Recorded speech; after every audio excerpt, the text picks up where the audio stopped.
Hey YouTube. So this is going to be the third and final iteration of my Bugout bag version 1. In the end of the video I'm going to talk about how I've already failed before I've even started, but I'm glad I recognize that now instead of being out there in the field or trying to do a test run and realizing I fucked up. So I'm going to go and get right into the stuff. One of the first things that I have in the bag, and this is actually I pack all the way near the bottom, is going to be this little, I think it's an Ozark or I can't remember. It's one of these little cooking pots. I'm going to bust this out first. This kit cost me 15 bucks at Walmart. It comes with 2 spoons. You can wash them, plastic, easy.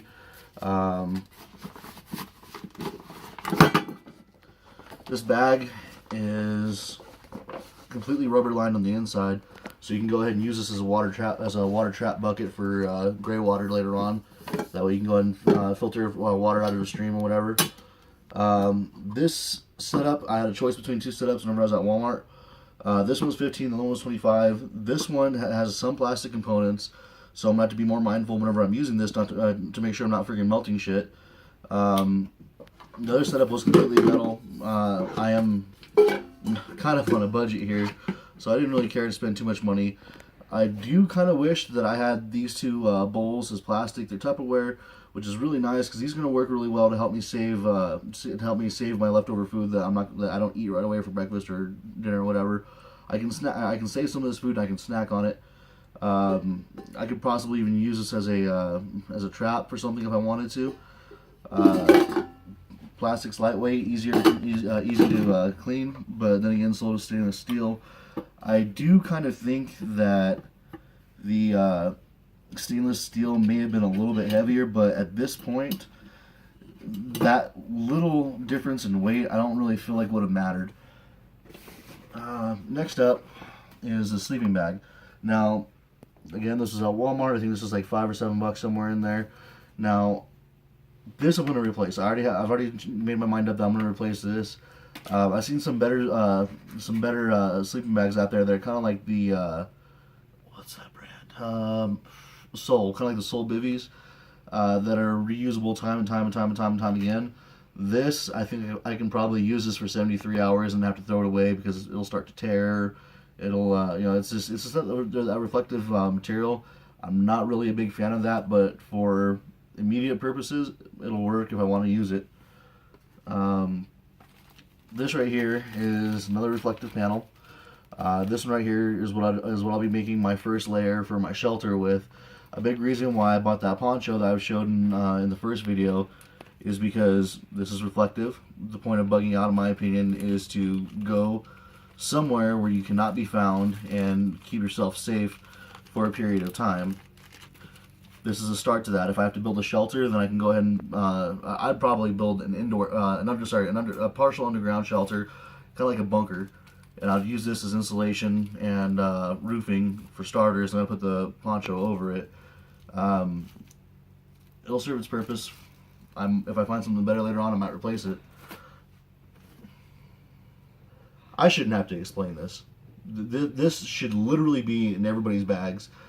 I am not really a fan of the paracord, what are they called, braided setups, personally, just because I feel like if you start taking that apart that you can't put it back together.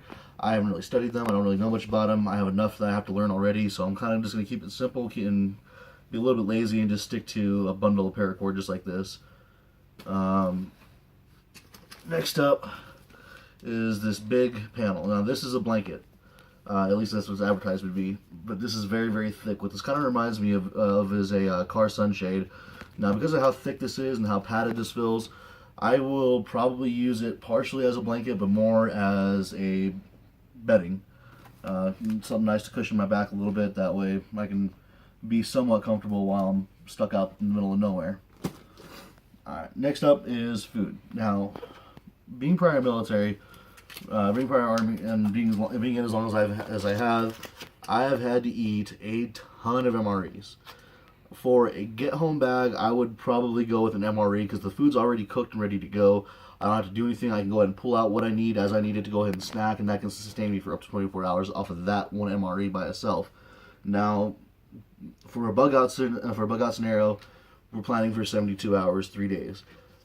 not a big fan of having that kind of food because for one thing, it does weigh a lot. It does take up a lot of space. If they vacuum sealed them better, then they'd probably take up less space. But for food purposes, I decided to go ahead and go with Mountain House setups where, they're freeze dried, got to add water, got to cook. I think that the flavors are probably going to be better. I haven't had a chance to test them out yet, but I'm going to make that a point before we go out. The one thing that I do wish they would have done is vacuum sealed them because there is some air in there that makes this slightly cumbersome. It takes up a little bit more space than I want it to for as simple as this is. Just wish they would have vacuum sealed them. Now, this is an emergency food ration bar. These make me laugh. These things are so horrible. I bought 2 of them. I tested one out. I ate a little bit of one. Decided I didn't like the way the powdery taste was and everything like that. But it will serve its purpose. When I need to bust out a snack, I can eat some of this if I need to. If I need to make it an extra day or I'm having a hard time finding some game or something to eat, then I can go ahead and eat this. Not a big deal. It'll serve its purpose. It'll get me through at least a day on that bar. Now, next up, this is one of my favorite items that I've bought so far. This is a Henry survival rifle. These things are 22 caliber, completely self-contained. These things will float. Buttstock's completely polymer. It has 2 8-round magazines that come with it. I'm contemplating on buying a third because you can have a magazine. I found out you can have a magazine in here and seat this completely in there, and it'll still fit the same. Tear down and set up on these things is relatively simple. Just don't mind my sound effects.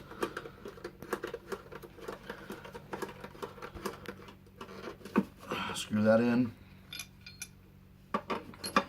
Lock the barrel in.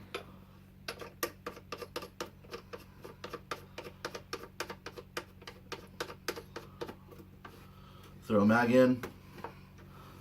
Pull the little cocking lever out.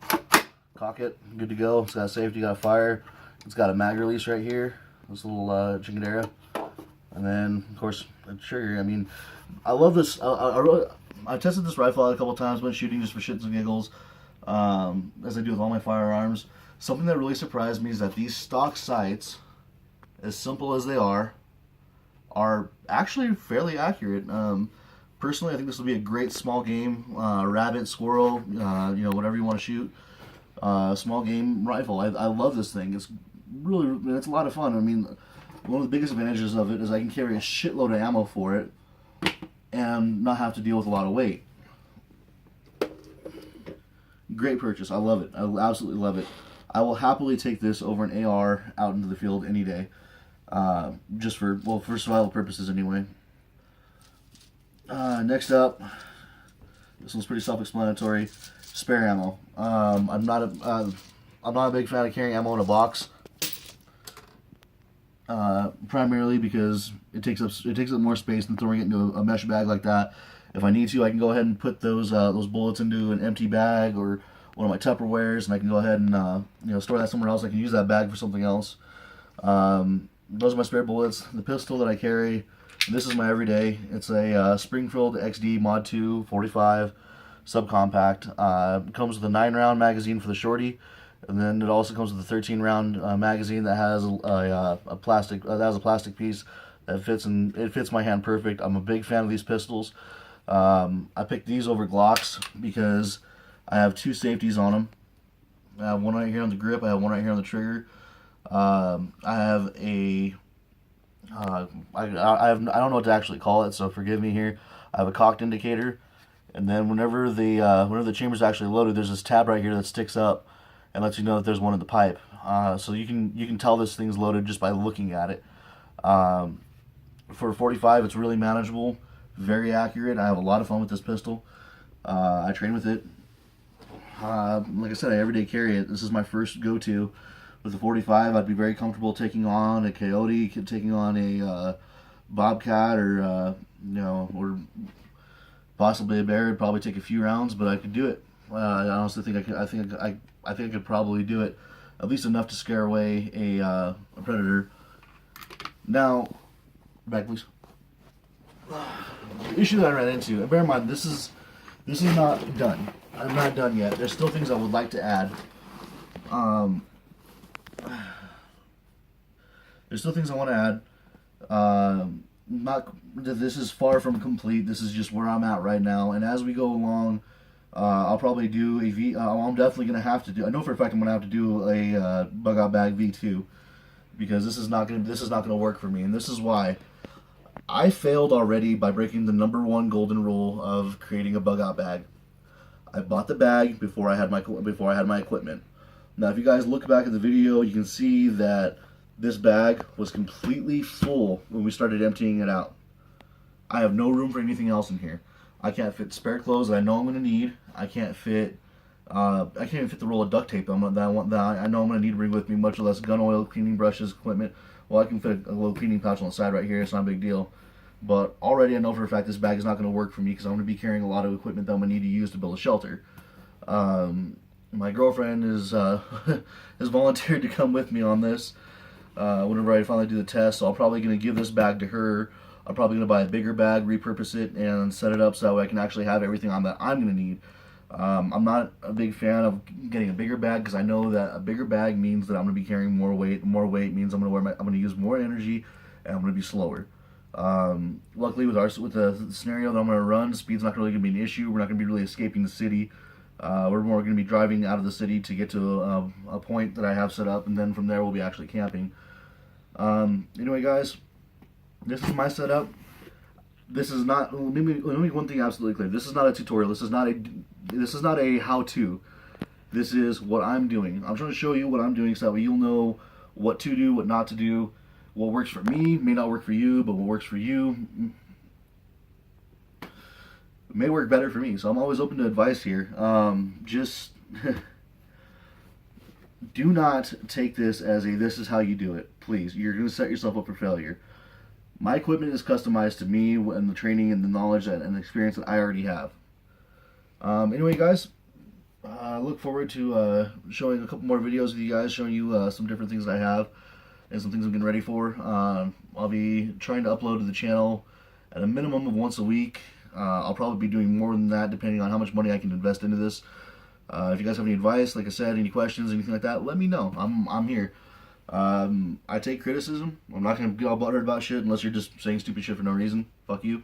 But otherwise, let's just keep checking in, and we'll check out the progress.